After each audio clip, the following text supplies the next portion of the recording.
Hello, and welcome to The Mind of a Therapist, a podcast where I interview psychotherapists and helping professionals and what they're passionate about in order to provide you with messages of encouragement and hope. I'm your host, Andrew Earl. The Mind of a Therapist is sponsored by Psychological Counseling Services, healing hearts and transforming lives. Look into our intensive at pcsearl.com.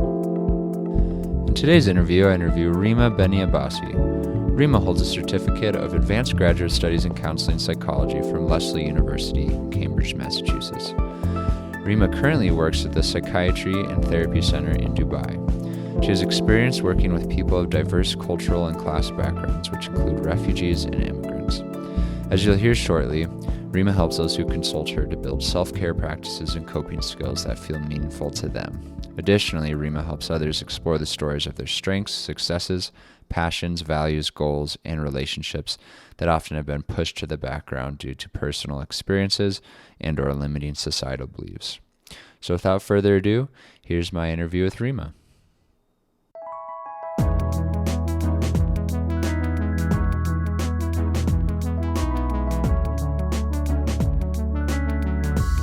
Will you give our listeners about a little explanation about language and imagery and how that comes up in therapy? So basically with imagery, it's used in a lot of different types of therapies. Like for instance, in CBT, it's so often used in the form of guided imagery. And then in some types of therapies that involve treating trauma, such as EMDR, it heavily uses the power of visualization in order for the person to, in a way, I guess, re-expose themselves to what happened, but using some grounding techniques while they are facing that visualization at the same time.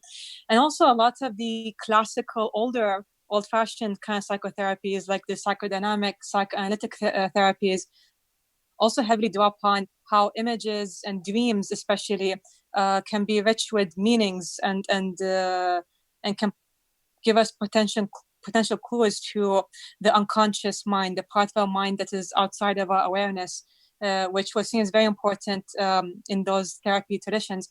But the direction I'm thinking of going with this is a bit different.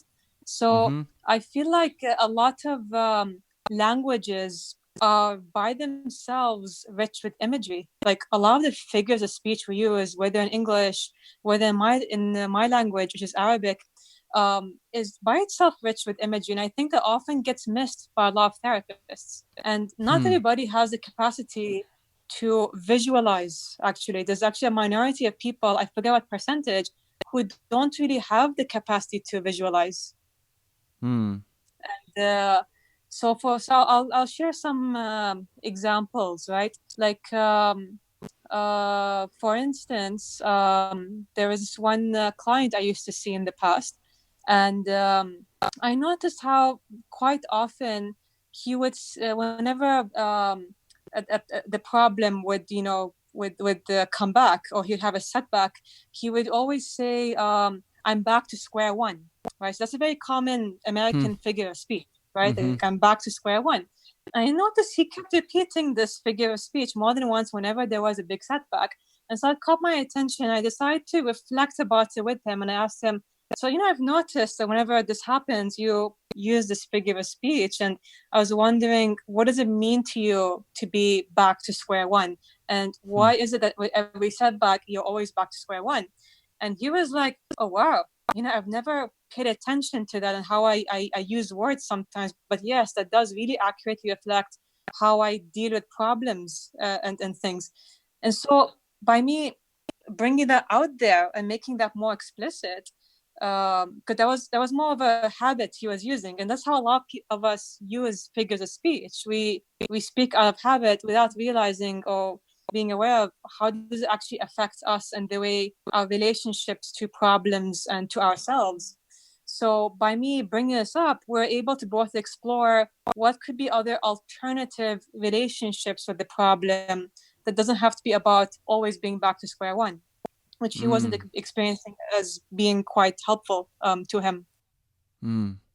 So yeah, so it sounds like it's this recognition of these common phrases and the imagery that they bring up.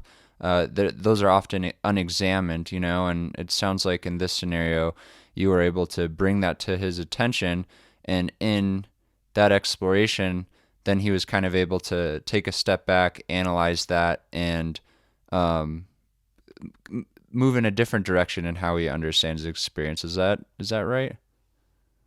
Yes, yes, pretty much. I would add also, aside from figures of speech, I think individual words themselves can have imagery, which we don't realize. And I notice these things because aside from practicing therapy, I also write poems, and I have a few Hmm. published in Hmm. English, and I'm also bilingual. So I think all that makes me pay extra attention to how people use words and language and what that could mean for them. And uh, I've been particularly drawn to narrative therapy. Mm-hmm. And I think that also in itself teaches me to pay attention to what might be implicit within what's being said, but it's kind of in Hmm. between the lines, or what's called Mm-hmm. the absent but the implicit kind of thing. So, for example, if we think about the word escape, right, especially in English, the word escape, Mm-hmm. usually when people use a word, they're assuming escaping from something, right? Hmm. Mm-hmm. But I feel like it really misses. Um, it kind of begs the question for me, like, okay, we're escaping from somewhere, but where are we escaping to? Like, are we just disappearing into a Hmm. void? Are we evaporating somewhere? Wow. It Yeah. begs the question, like, where are we escaping towards? Where are we Hmm. going in our escape? Right? Like, we're escaping for a reason and going somewhere. There's agency there. It's not just escaping. So that's the absent and the implicit here, right there. And Hmm. so I get to be more curious about, what are their hopes in escaping, and where are they escaping towards? Like what in what direction? Hmm. That's so fascinating. I've never thought of that common. There's just one word, right? And Yeah, it has that connotation to it of you are escaping from something. But yeah, there's rarely conversation within that context of using that word of yeah, where are you escaping to? What direction are you exactly. headed? And Exactly. so is that something that you would then often bring into the therapy room is what direction are you headed? Yes, yes, it's definitely something I brought up. And I think it does help me learn more about what is the person caring about in their escape. Because so often I think, especially in modern day language, I would say, especially in the Western culture, right? Like we have this is I've lived in the US for 10 years, right? And there's this idea that you need to pull yourself up by the bootstraps. You need to face everything. You need to confront things, and challenge Mm-hmm. everything. Challenge the status quo. You cannot escape. You can't run away. That's cowardly. But also in other cultures, idea about that escaping is an act of being a coward. So it's pathologized, right? It's seen as something Hmm. bad in some way. So no wonder why most of us use the word escape so habitually without thinking about from a place of agency and intentionality and what that could actually mean for us. So we don't get to language these other parts of what else are we caring about here. Hmm. Hmm. Yeah, I noticed on your in your bio when I was reading through it that you talked about how in your work with people you often yeah try to have conversations where people could get in touch with their values and their strengths and Mhm. passions. And will you talk a little bit more about that? Yes, yeah. So I feel like for all of us, right? We all deal with at least day-to-day stress, and even if we don't have what's called a capital T trauma for some people, we still Mm-hmm. experience everyday traumas, I guess, and everyday Mm-hmm. stresses and other problems that might push everything else to the background, right? And Mm-hmm. or we may not have as much access to what are the things that actually nourished us and that actually helped us before. So it's quite common where people come to me in therapy, especially they're coming to me when they're the problem is at its absolute worst, because maybe the Mm-hmm. stigma might have prevented them from reaching out earlier. Mm. So a lot of people, especially where I practice in Dubai currently, so a lot of people here, it's a very mixed cultural demographic here, but unfortunately, it's still a lot of stigma about reaching out. It's getting better, especially with the younger generation, like those millennials, I would say so. Mm-hmm. But it's still not yet widely accepted, unfortunately. So anyway, when people do come, like so often, the narrative and their story, and their retelling about what's going on is very problem focused. And Mm-hmm. I think if you're not, as a therapist, if you're not actually listening to what's between the lines and to possible exceptions to when the problem was there, then it can be very easy to miss out on what other things are also in the picture alongside with the problem, and not all about, or let's just look at how the glass is half full and ignore everything else. No, like I'm interested in the problem. I'm interested Mm. in what's, going wrong, but I also want to know about what else is going on in the rest of this picture. Like, what are the other Mm-hmm. things that have been pushed back to the background and like often gets missed by other people? Mm-hmm. Yeah, absolutely. So attending to the problem, not ignoring the problem, and also spending time attending to what's been pushed to the background. What is the problem kind of taken over? Yes, yes, yes. To not only the problem, but even societal messages or cultural and family expectations may have picked up on. Now, not to say that all expectations are bad, right? Mm-hmm. But I think a lot of us get influenced by them without having the opportunity to take a step back and really assess, where do we stand with these expectations? Like, how much of it actually Mm-hmm. speaks to us and what we actually want and our values, and how much of it is actually supporting the problem or even undermining things that we want and that matter to us. And I think that's where therapy can be very powerful here, is having that space where you have this opportunity, this invitation to be able to take that step back, because otherwise we're in this bubble and we easily get lost in the day-to-day stress, and we Mm-hmm. don't, and there's so much overstimulation going on, so much calling for our attention. It's hard to have that space for self-reflection that's Mm. required for us to be able to take that step back. Mm. Yeah, absolutely. I the imagery that comes to mind for me right now is like you have these glasses on, right, that you see the world from, and maybe Mm, those represent those uh, family, societal expectations mm, that you grow up with, and you don't really notice that you have them on. It's just how you're viewing the yes. world. And so it sounds like you're creating context where people can kind of take the glasses off and look at them and kind of hold the glasses up next to your values. Is that the idea? Mm, mm. I love that image. No, that's yeah, that perfectly describes what I mean. Yes. Hmm. Like kind of weighing them together.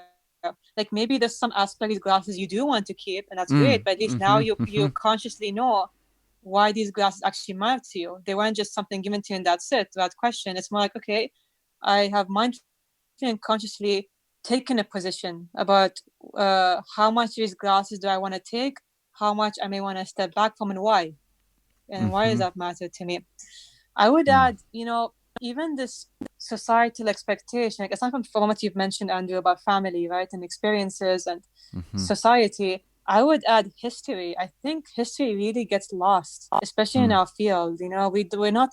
I think a lot of programs out there don't really teach from an interdisciplinary perspective.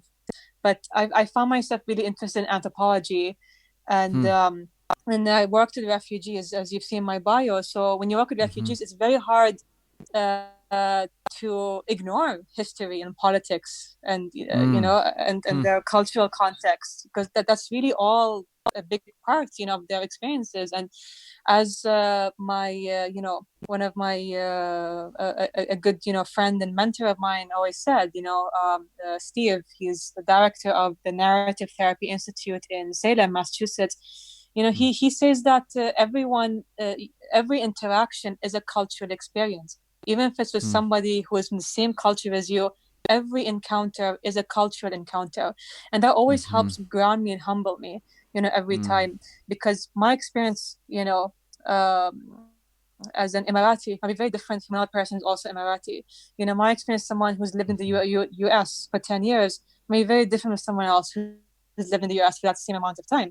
So it really helps ground me in that sense. But anyway, my point about history is, I think so often a history of colonization gets missed out, and how that colonization can make us lose touch with certain imageries in our languages that can actually help us. So an example I'll give.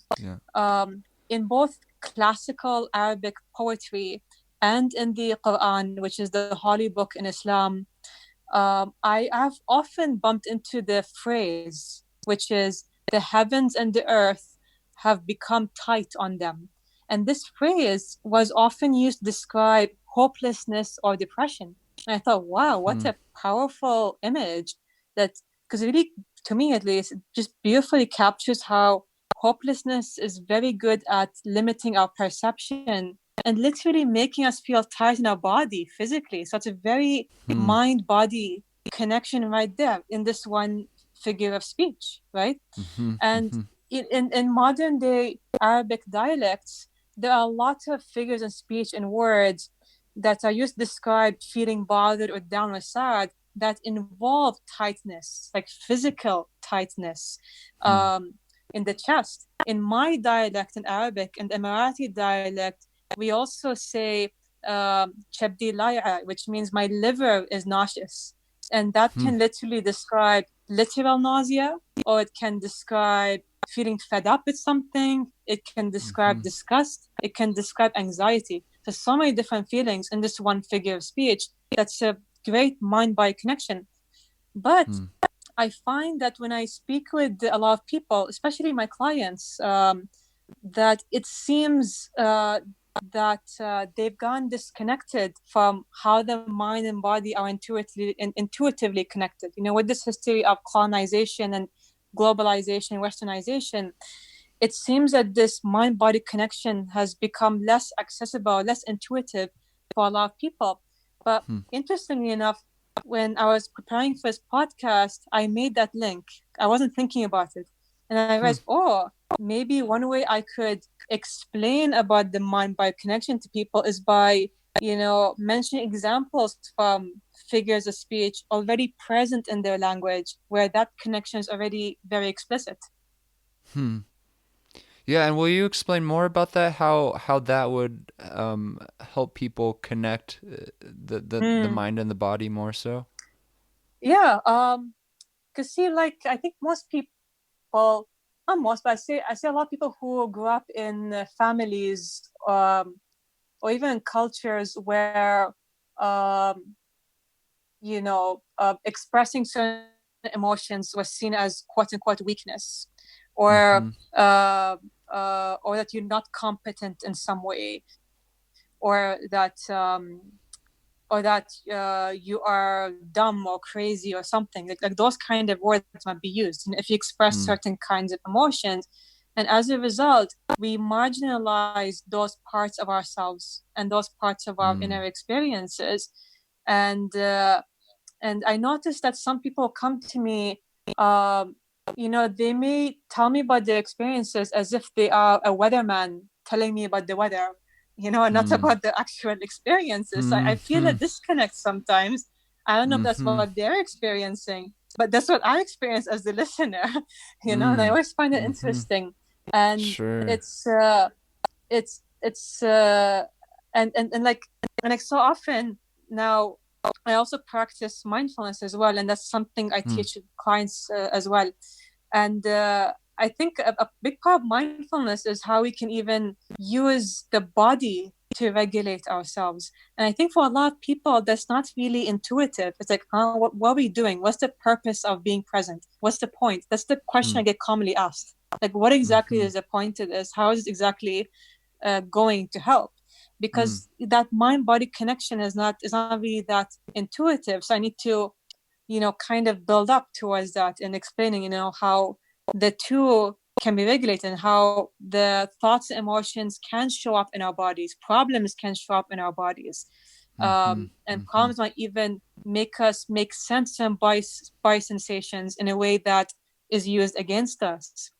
So I think making that link, I think, gives us another tool for us to ground ourselves when problems try to make an attempt at us.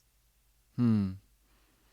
So a lot of people right now are physically distanced in light of Mm. COVID-19, and I'm wondering if you have anything in terms of a mindfulness technique or little pieces of information that you might give people who are listening to this to practice while they have this Mm. time on their hands. Yes, one thing I've been getting called for multiple community projects, like videos and stuff for different demographics to talk about emotional health while social distancing. And one thing I keep saying, I find myself, I keep saying in these videos and things is, the importance of holding space for ourselves and for each other. So what I mean by that Mm, is, acknowledging that there is no one normal way or quote unquote normal way of responding to what's going on. And mm, even though we respond, it may not always be from a place of feelings. It can be from a place of thoughts or beliefs, um, or other kinds of actions or reactions. It's not always have to do with feelings. Sometimes it is. And uh, and I think where mindfulness comes in here is, kind of acknowledging these thoughts and feelings and beliefs or whatever we're experiencing, how they are showing up in our body, and like noticing them with curiosity instead of mm, judgment. And even if mm. we are judging, noticing that we are judging, because there's no point to judging the judgment. It's just going to be Mm. like an endless Yeah. matryoshka dolls of judgment. Sure. Okay, Meta let's judgment. stop. Meta Uh-huh. judgment and judgments, right? So yes, so that's part. I think mindfulness is part of holding space and doing, and like, watching our emotions and thoughts and all these things with compassion, as if we're Mm. supporting someone we're very close to. This might sound so cheesy and cliche.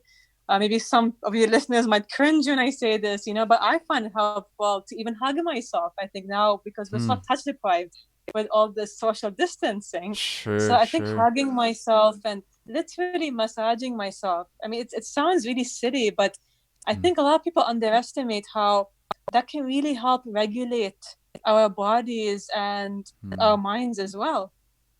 Mm.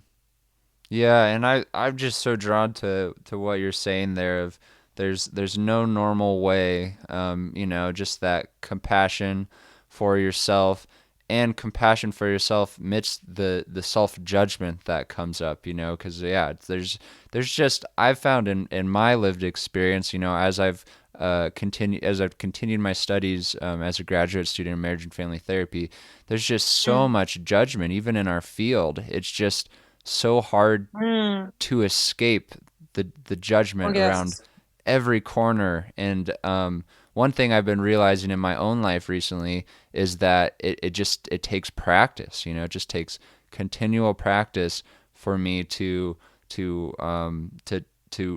cultivate that compassion and acceptance for myself. Mm. Mm. Yes, yes.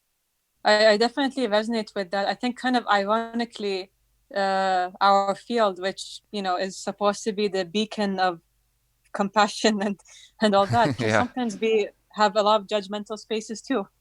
Mm-hmm. Yeah. Yeah. I was also looking at on your bio, you were mentioning how you support people in developing coping skills, and I'm wondering if there's any Mm. coping skills that come to mind that you'd like to talk about. Yeah, I mean, definitely mindfulness is one, and when I speak about that, it's not only about that formal quiet sit and meditation, because I know that's Mm-hmm. not Mm-hmm. accessible for everybody, especially for Sure. those of us who are having kids at home and they're being homeschooled, and we're also having work from home. So the boundaries between homework and school have become very blurred, and more so now with the social Mm-hmm. distancing.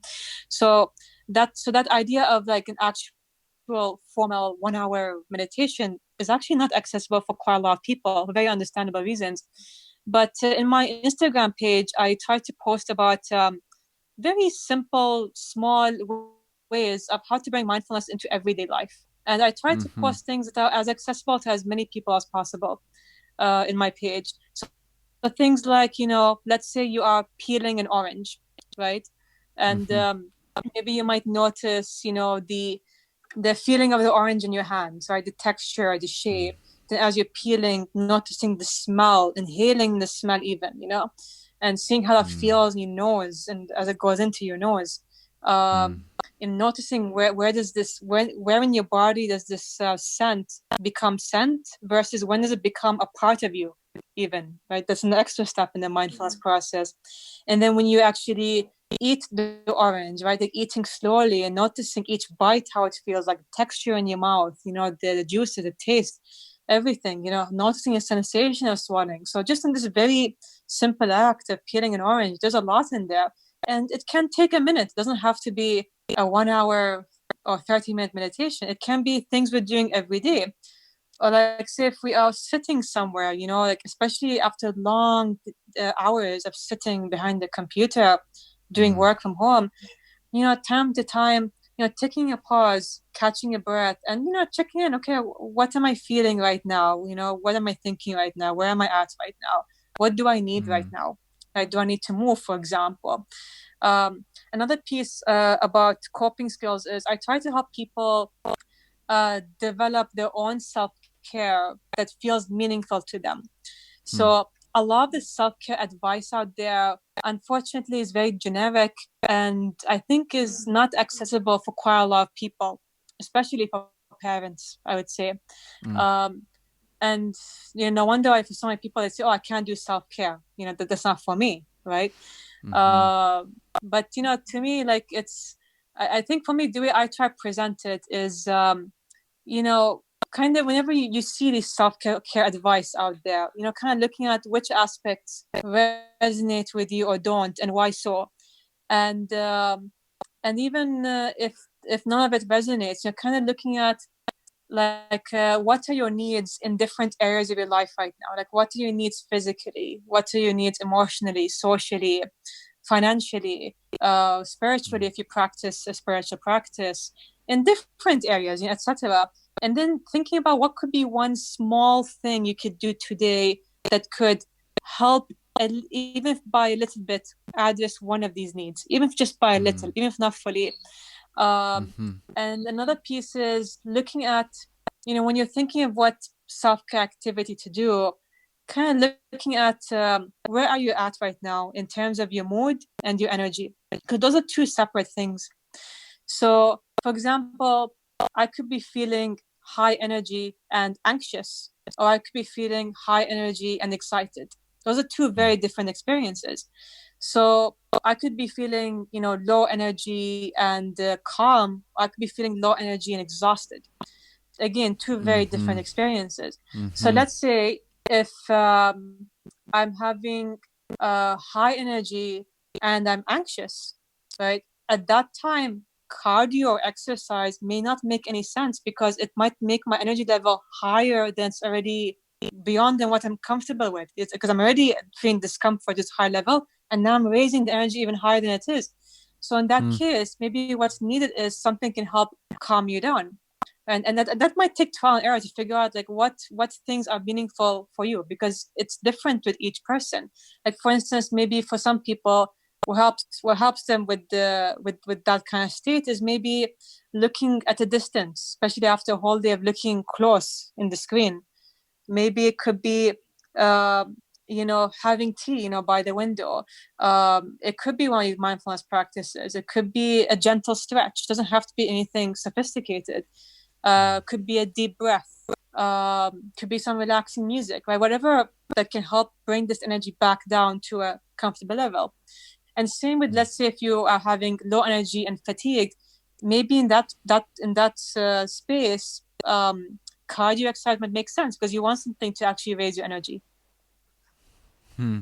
Oh, there's so much So many helpful tips in there. And I really appreciate that piece of energy as well as the emotion, and Mm, then what works for you specifically. Because I agree, I think so many of these self-help, self-care tips that are given are not accessible to people, like you're saying. mm, And yeah, I was just reminded of the times when I've engaged, and when you're talking about the orange, I was like, oh, that mm, those moments where you're just simply doing what you're doing. Like for me, at times I'll just focus on washing the dishes. It's like a task.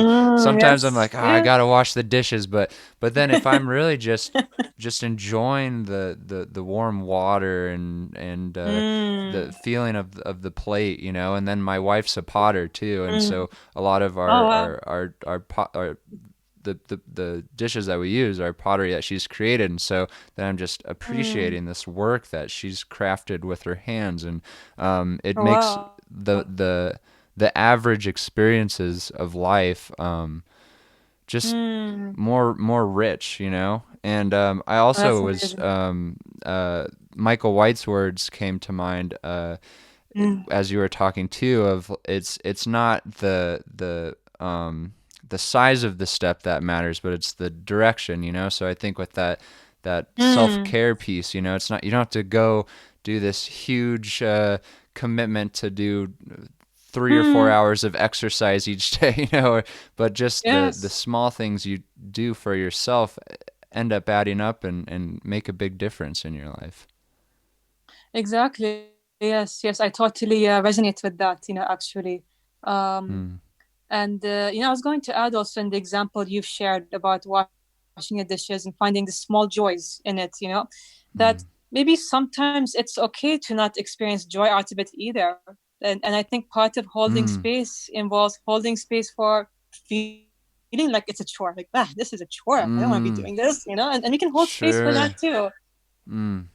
Absolutely. Right, right. And I'd also add even is I think we're getting really inundated with so much information on social media, on TV, and the news. And my father is Yeah. really funny. My father, he's typically a very glass half full person, but since all this pandemic has happened, he's been more cautious and for very understandable reasons. But the Hmm. thing is, he keeps the news on all day, every day, and Hmm. and I think a lot of us don't really realize how, even if we're not listening, Hmm. directly, even if we're busy with something else while news is on, it still does have an impact, Sure. subconsciously in the background, right? And I think we need to also be mindful about, again, this is different for each person. It's Hmm. subjective with each person. Hmm. So Hmm. maybe for some people, it might be meaningful for them to limit the news to, say, an hour in a day. Maybe some people need less time.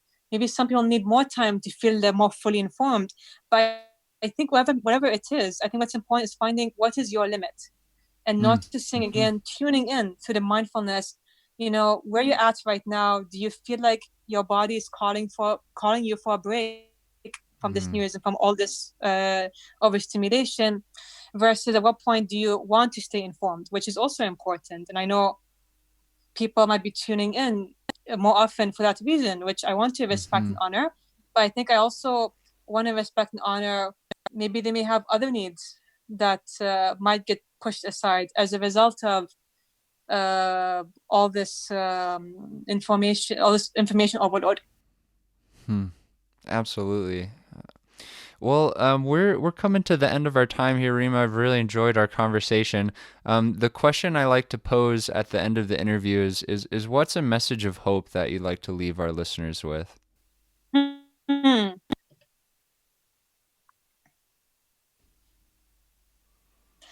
There is, one of my past professors in narrative therapy, Joel.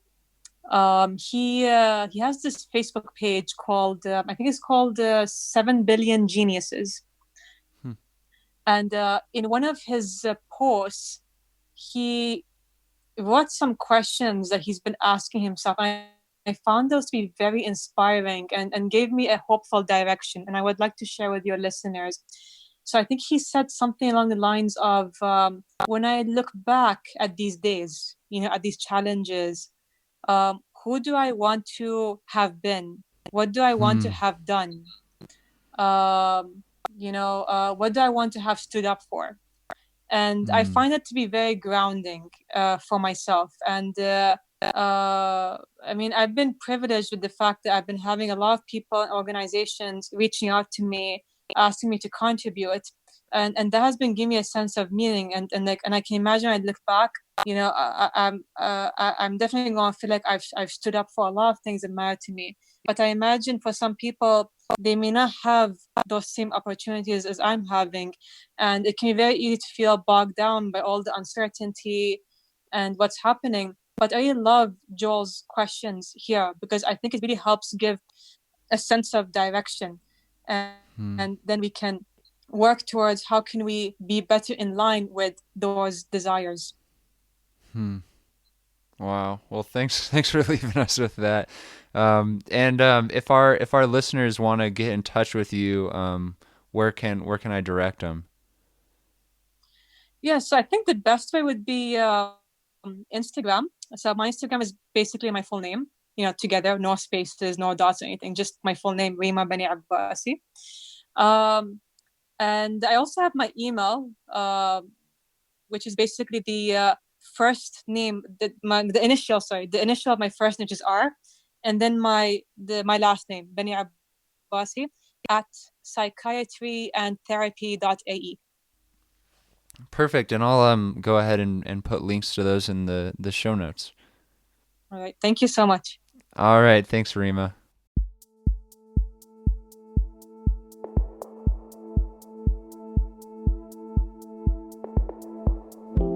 Lastly, I wanted to mention that Psychological Counseling Services is currently offering teletherapy. If you're interested in therapy at this time, please visit pcsurl.com. As long as there is a state of emergency in place, PCS will be offering teletherapy. Please press the subscribe button, as well as rating and reviewing our podcast. This helps others connect with what you've been hearing. If you have any questions, please contact us at themindofatherapist@gmail.com. These questions will be kept anonymous. I want to thank Eric Price for the wonderful music you hear in this podcast. Additionally, this podcast was created to provide accurate and authoritative information on the subject matter. Although we are interviewing licensed therapists, they are not your therapists. This podcast is not intended to serve as direct medical advice and should not be used as a substitute for direct professional help. It is given with the understanding that neither the host, publisher, guests, or PCS are rendering legal, clinical, or other professional information. If you need a professional, we encourage you to find one. Visit Psychology Today to connect with a licensed clinician near you.